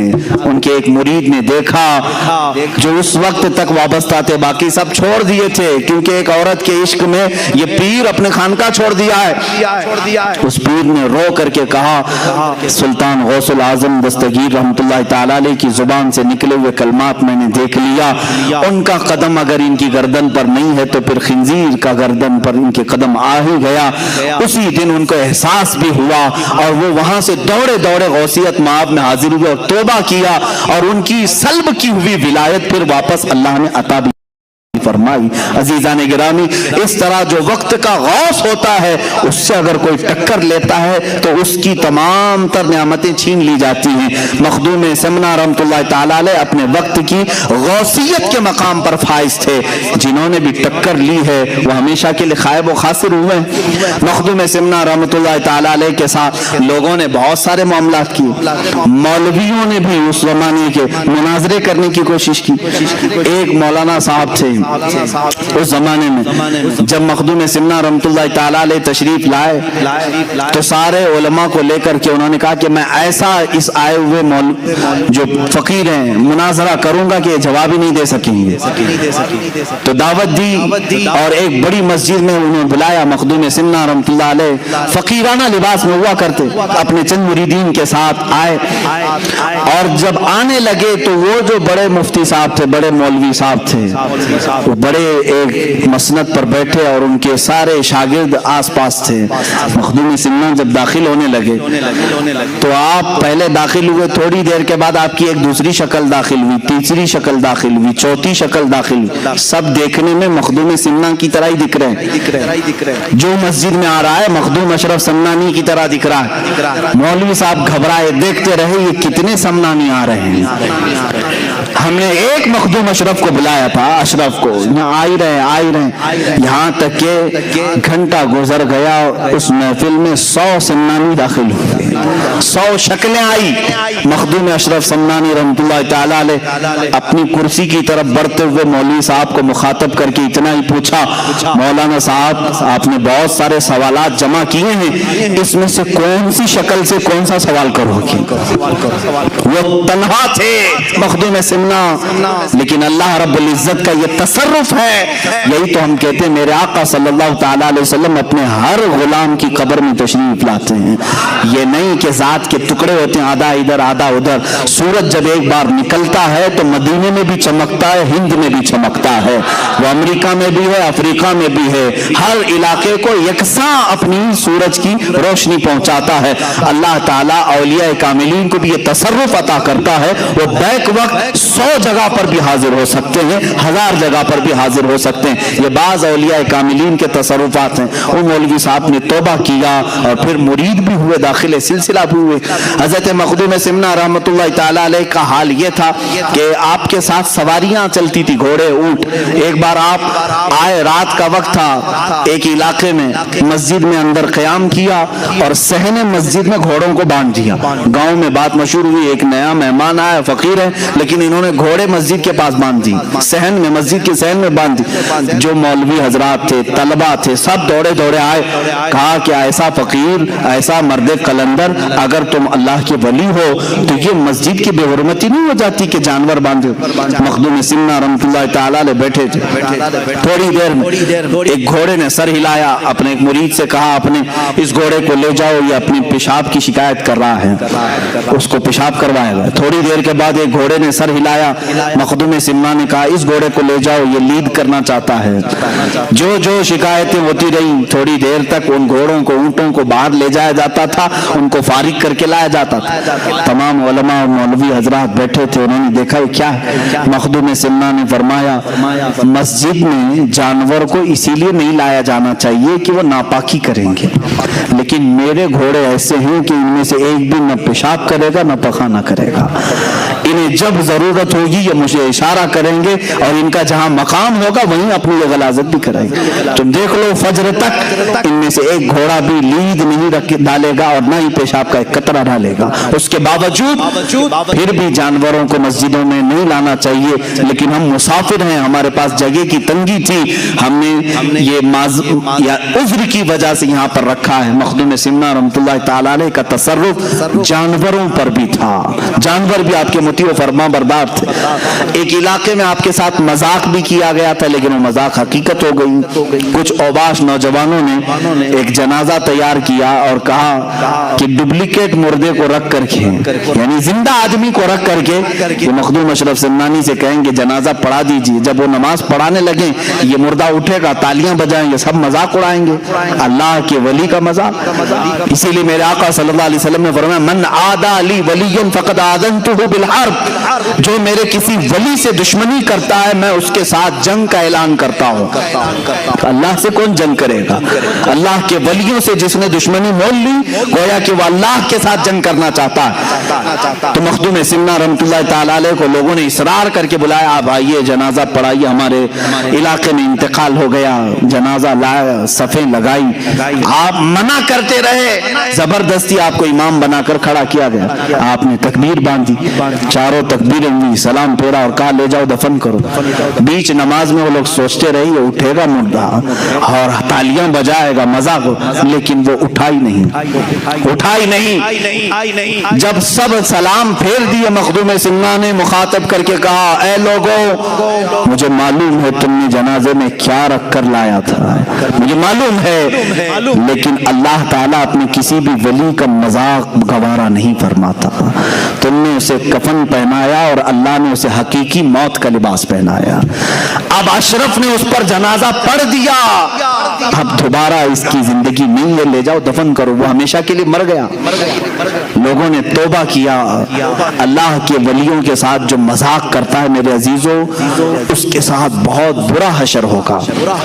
میں نے اسی طرح دیکھا مدینہ رسول میں میرے آقا صلی اللہ علیہ وسلم کا رحم و کرم ہے, اس غلیظ متوع کو آج تک میں یاد رکھا ہوں. اللہ اس پر لعنت کرے. جالیوں کے پاس کھڑا ہے, ہندوستانی پاکستانی جو حجاج آتے ہیں میرے آقا کی بارگاہ میں کہتے ہیں دعائی ہو یا رسول اللہ, فریاد ہو یا رسول اللہ. حضور کی بارگاہ میں یہ پیش کرتے ہیں. وہاں موجود ایک وہابی متوع کو غصہ آیا, اس نے کہا کیا رسول سے مانگتے ہو, کیا رسول سے مانگتے ہو, یہ شرک ہے. کہا ہم رسول سے نہ مانگیں تو پھر کس سے مانگیں, اللہ سے مانگتے ہیں, اللہ سے مانگو. میرے عزیزوں بات سچی ہے, اللہ ہی دیتا ہے, بخدا خدا کا یہی ہے در, نہیں اور کوئی مفر مقر. جو وہاں سے ہو یہی آ کے ہو, جو یہاں نہیں تو وہاں نہیں. یہ میرے امام اعلیٰ حضرت نے ہمیں سمجھایا ہے. دربار رسالت یہ اللہ رب العزت تک پہنچنے کا راستہ ہے. اے نادان, اگر اس نبی نے نہ بتایا ہوتا تو خدا کو رحمان بھی نہیں جانتا, کبھی نہیں سمجھ سکتا. اس متوع نے میرے سامنے حرکت کی تھی, کہا دیکھو میں ناچ رہا ہوں یہاں پر, اور اپنی پیٹھ جالیوں پر لگا لگا کر کے گھسنے لگا, پیر اچھل اچھل کر کے کرنے لگا. یہ کسی کو نفع بھی نہیں دے سکتے, نقصان بھی نہیں دے سکتے. دیکھو میں اگر کچھ ہونا تھا تو میرے ساتھ ہو جاتا. ان حاجیوں نے کان پکڑ لیا اور وہاں سے نکل گئے. میرے عزیزوں کچھ لوگ میرے ساتھ تھے, انہوں نے کہا پوچھا بھی کہ حضرت یہ اتنی بدتمیزی کر رہا ہے, گستاخی کر رہا ہے, عذاب آ جانا چاہیے. مجھے اس وقت ہمارے ایک بزرگ کی بات یاد آئی. میں نے ان سے بھی یہ سوال کیا تھا کہ ان پر اللہ کا عذاب کیوں نہیں آتا. انہوں نے کہا بیٹا اللہ کا عذاب کیا تم سمجھتے پتھر آ جائیں, بارش آگ کی نازل ہو جائے, زمین پھٹ جائے, یہی اللہ کا عذاب ہے. کہا یہ دکھنے والے عذاب ہے. اللہ کا اگر سب سے بڑا کوئی عذاب ہے تو اپنے گھر کے